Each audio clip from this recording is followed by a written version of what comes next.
हर घर में कोई ना कोई शख्स ऐसा जरूर होता है जो कि कब्ज का शिकार होता है। कब्ज को तमाम बीमारियों की मां कहा जाता है क्योंकि इस बीमारी के चलते ना तो आपको ठीक से पखाना आता है, जिस वजह से आंतों में गंदे और फाजिल मादे जमा होने लगते हैं और आंतों में सोजिश पैदा हो जाती है। ये गंदे मादे खून में जाते हैं जहां से हमारे जिगर और गुर्दों को नुकसान पहुंचाते हैं और जिगर और गुर्दों की बीमारियों की वजह बनते हैं। कब्ज के चलते हमारे मैदे में ऐसे इंजाइम्स और गैसेस बनती हैं जो कि हमारे दिल को कमजोर करती हैं और दिल की बीमारियों की वजह बनती हैं। अगर आपको 2 से 3 दिन पखाना नहीं आता तो आप कब्ज के शिकार हैं, लेकिन हेल्दी रहने के लिए रिकमेंड किया जाता है कि आपको रोजाना पखाना आना बेहद जरूरी है। इसलिए इस वीडियो में आपको कब्ज की वजूहात के बारे में बताएंगे, ऐसी ग़िज़ाओं के बारे में भी बताएंगे जो कि तकरीबन हर घर के किचन में मौजूद होती हैं और उनको इस्तेमाल करने से कब्ज का खात्मा हो जाता है। इसके अलावा आपके साथ ऐसी ताकतवर रेमेडीज भी शेयर करेंगे जिनके सिर्फ 1 या 2 दिन के ही इस्तेमाल से पुरानी कब्ज खत्म हो जाती है। सबसे पहले कब्ज होने की वजूहात के बारे में बात कर लेते हैं। कब्ज की सबसे बड़ी वजह बनती है कम फाइबर वाली ग़िज़ा का इस्तेमाल। अगर आप ऐसी ग़िज़ा को इस्तेमाल करते हैं जिसके अंदर या तो बिल्कुल भी नहीं या बहुत कम मिकदार में फाइबर पाया जाता है, तो ये ग़िज़ा ना सिर्फ आपके स्टमक पर भारी रहेगी बल्कि आपकी आंतें इस ग़िज़ा से न्यूट्रिशन भी हासिल नहीं कर पाएंगी, अच्छी तरह से बोल मूवमेंट नहीं बनेगी, जिस वजह से आपको पखाना खुलकर नहीं आएगा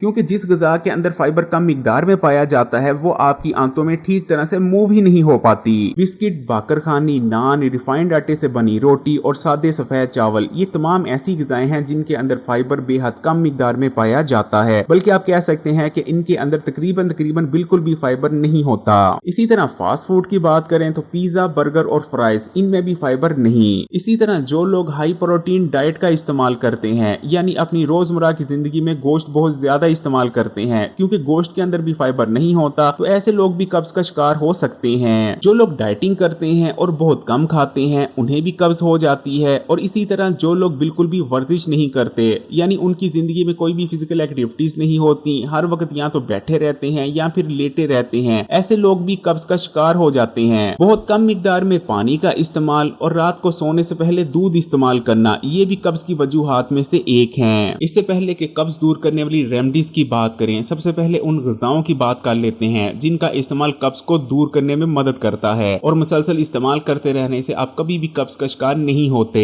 दही इस्तेमाल करने से आपको बेशुमार हेल्थ बेनिफिट्स हासिल होते हैं। ये प्रोबायोटिक से भरपूर होता है। दही को इस्तेमाल करने से आपकी आंतों में गुड बैक्टीरिया की तादाद में इजाफा होता है। ये गुड बैक्टीरिया ना सिर्फ खाए के खाने से न्यूट्रिशन हासिल करने में मदद करते हैं बल्कि इनकी वजह से आपकी आंतें ड्राई नहीं पड़ती और बॉल मूवमेंट बहुत बेहतरीन बनती है। इसके लिए आप 200 से लेकर 250 ग्राम दही या तो नाश्ते में या शाम से पहले किसी वक्त भी इस्तेमाल कर सकते हैं। इसी तरह सब्जियां इस्तेमाल करने से और खासकर हरे पत्तों वाली सब्जियां इस्तेमाल करने से भी कब्ज दूर होती है क्योंकि ये ना सिर्फ न्यूट्रिशन बल्कि फाइबर से भी भरपूर होती हैं। लेकिन सब्जी को पकाते वक्त इस चीज का हमेशा ख्याल रखें कि सब्जी को जितना ज्यादा पकाया जाता है उसके अंदर मौजूद फाइबर उतना ही गैर मौसर होता चला जाता है। हर खाने के साथ सैलेड का इस्तेमाल करें जैसे कि गाजर, मूली, बंद गोभी और खीरा वगैरह। ड्राई फ्रूट्स का इस्तेमाल करें जैसे कि बादाम, अखरोट, अंजीर और किशमिश वगैरह क्योंकि इनके अंदर ना सिर्फ काफी मिकदार में फाइबर पाया जाता है बल्कि ये गुड फैट्स यानी रोगनियत से भी भरपूर होते हैं। ये रोगनियत आपकी आंतों में आने वाली ड्रायनेस यानी खुश्की को दूर करते हैं और कब्ज से निजात दिलाने में मदद करते हैं। फल इस्तेमाल करने से भी कब्ज दूर होती है, लेकिन आपने मुकम्मल फल का इस्तेमाल करना है, ना कि फलों के जूस का, क्योंकि फलों के जूस के अंदर फाइबर बेहद कम रह जाता है। इनफैक्ट फलों का जूस इस्तेमाल करने से कब्ज में इजाफा होता है, इसलिए जब भी फल इस्तेमाल करें मुकम्मल फल इस्तेमाल करना चाहिए। फलों के अंदर सेब और आलू बुखारा दो ऐसे फल हैं जिनके अंदर फाइबर भरपूर मिकदार में पाया जाता है। इनको या तो आप सुबह या फिर शाम को इस्तेमाल कर लेते हैं तो कब्ज को दूर करने में बहुत ज्यादा मदद करते हैं। अब बात कर लेते हैं कुछ ऐसी ताकतवर रेमेडीज की जिनको इस्तेमाल करने से पुरानी कब्ज कुछ ही दिनों में दूर हो जाती है। इसबगोल का इस्तेमाल, सब जानते हैं कि इसबगोल इस्तेमाल करने से कब्ज दूर होती है, फिर भी ज्यादातर लोग जो इसका इस्तेमाल करते हैं उन्हें किसी किस्म का कोई फायदा नहीं होता। उसकी वजह ये रहती है कि वो इसबगोल को गलत तरीके से इस्तेमाल कर रहे होते हैं। इसबगोल को इस्तेमाल करते वक्त आपने कुछ बातों का खास ख्याल रखना है। सबसे पहली चीज कि आपने जब भी इसका इस्तेमाल करना है कम से कम उसकी मिकदार 10 ग्राम जरूर होनी चाहिए, क्योंकि अगर आप 10 ग्राम से कम इसबगोल का इस्तेमाल करते हैं तो आपको किसी किस्म का कोई फायदा नहीं होगा। इसलिए कम से कम 10 ग्राम इस्तेमाल करें। अगर आपकी कब्ज ज्यादा पुरानी या ज्यादा शदीद है तो कोशिश करें कि 15 15 से 20 ग्राम इसबगोल का एक वक्त में इस्तेमाल करें। इसी तरह कब्ज को दूर करने के लिए कभी भी आपने इसबगोल को दूध में डालकर इस्तेमाल नहीं करना। हाँ, अगर आपने पेट और मैदे की सफाई के लिए इसबगोल का इस्तेमाल करना है तब आप दूध और इसबगोल को इस्तेमाल कर सकते हैं, लेकिन कब्ज को दूर करने के लिए आपने हमेशा इसबगोल को पानी के साथ इस्तेमाल करना है। आपने सबसे पहले इसबगोल के छिलके को लेकर उसे 1 गिलास पानी में डालकर 15 मिनट के लिए छोड़ देना है ताकि इसबगोल अच्छी तरह पानी को जज़ब कर ले। 15 मिनट के अंदर इसबगोल जेल जैसी शक्ल इख्तियार कर चुका होगा, तब आपने इसे इस्तेमाल कर लेना है। इसबगोल इस्तेमाल करने के 15 मिनट के बाद आपने फिर से 1 गिलास सादे पानी का इस्तेमाल कर लेना है। उसके 15 मिनट बाद आपने एक और पानी का गिलास इस्तेमाल कर लेना है। यानी इसबगोल इस्तेमाल करने के आधे घंटे के अंदर अंदर आपने 2 गिलास सादे पानी के लाजमी इस्तेमाल करने हैं, क्योंकि इसबगोल जब आपके स्टमक में जाता है तो इसको मजीद पानी की जरूरत होती है और इससे अगर काफी मिकदार में पानी नहीं मिलता तो ये ठीक तरह से काम नहीं कर पाता। सना मक्की का इस्तेमाल कब्ज को दूर करने के लिए सना मक्की को हजारों सालों से इस्तेमाल किया जाता आ रहा है। नबी करीम सल्लल्लाहु अलैहि वसल्लम का इरशाद मुबारक है कि अगर मौत का इलाज होता तो वो सना मक्की से किया जाता।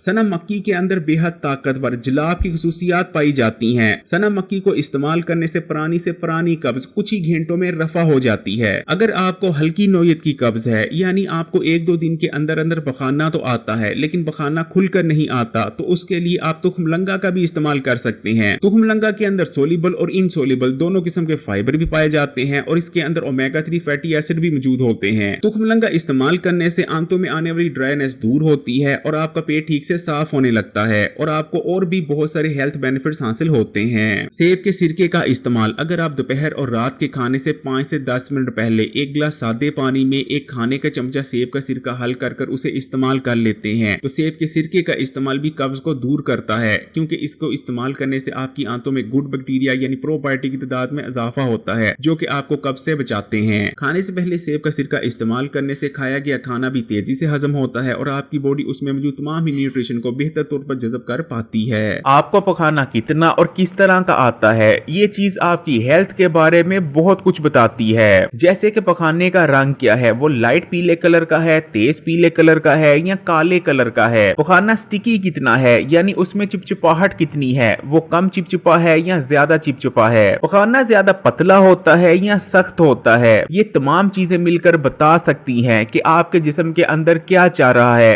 और आप सिर्फ पकाने की हालत को देखते हुए ये अंदाजा लगा सकते हैं कि किसी को कैंसर, जिगर का मर्ज, गुर्दों का मर्ज या मैदे के अमराज हैं या नहीं हैं। पकाने के मुख्तलिफ कंडीशंस आपको क्या बताती हैं? अगर आप इसके बारे में जानना चाहते हैं तो कमेंट्स करें। अगर ज्यादा कमेंट आए तो इसके बारे में आपको वीडियो बनाकर दी जाएगी। अगर वीडियो अच्छी लगी तो कमेंट्स में माशाअल्लाह या सुभान अल्लाह जरूर लिखिएगा और मजीद वीडियोस के लिए Hakim Ali health and beauty tips को सब्सक्राइब करके घंटी के आइकॉन को दबा दें और ऑल नोटिफिकेशन को लाजमी सेलेक्ट कीजिएगा। जज़ाकल्लाह।